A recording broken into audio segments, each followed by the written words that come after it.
Hey guys, it's really important, I think, to understand the game of life itself. Let's look at it this way. For me, the objective of this whole game has been to connect to God. I'm not saying I always realized that, but it was to connect to an infinite peace inside my spirit, inside my heart, and it was to be connected with my creator, which would then allow me to connect with all 8 billion people. Okay, now there's a game put out for society, and that is the financial game, and that is especially prevalent in the West, but of course it's global.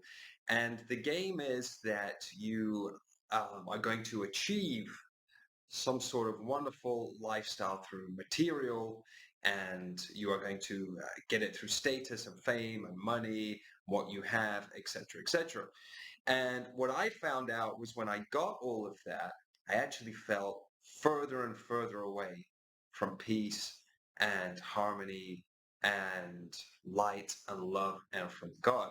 What I found was that I got lost in the energy of my mind and that none of it was good enough, that I had to have more. I had all the cars, a big house, and I had to gain more. And I started to feel poorer and poorer and poorer inside.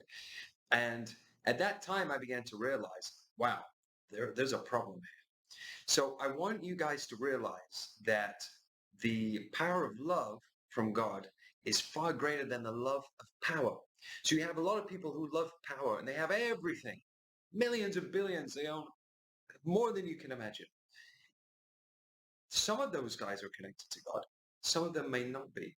So then they are lost in their imaginations and their minds. Equally, you can have very little on the outside. Life can be a struggle financially, but you can be an exceptionally rich person within because you have God with you. So that's what I want to put across to you guys. And I will say something too. The financial system that we have controls the game. The problem is that we have debt. It's a debt-based financial system. So the debt is never designed to be paid off. And you can go and research this. We'll talk about it later on. But the debt keeps increasing. So people think, well, I've got to make money to pay off the debt. Okay, I've got to make profit. I've got to go get a wage. I can pay off my debts. So by doing that, we are making things we don't really need, selling things we don't really need, buying things we don't really need. And all of that activity, of course, comes from borrowed money as well. So the more we do all this activity, the more money we borrow, which creates more debt. And then the more profit we need to make, more money we need to make to pay off that debt. But of course, we have to borrow that money. So the problem is created by the solution, and the solution creates the problem itself. Okay, so that's why humanity's stuck where it is right now.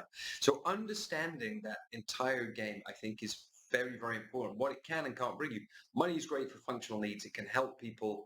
It can give you a place to live, give you food, give you transport, pay for healthcare, all that sort of stuff. So it has a functional needs. But once we get into the imaginary needs up here, you start to get a little lost. And that's why I always maintain money is for the people. Money is for to give us all better lives. I think if you look at the system today, the financial system specifically too, you'll see that it's getting harder and harder for people to survive and to pay these functional needs. And that's why the financial system has to change. But we'll get into all of this more later on. But thank you for listening.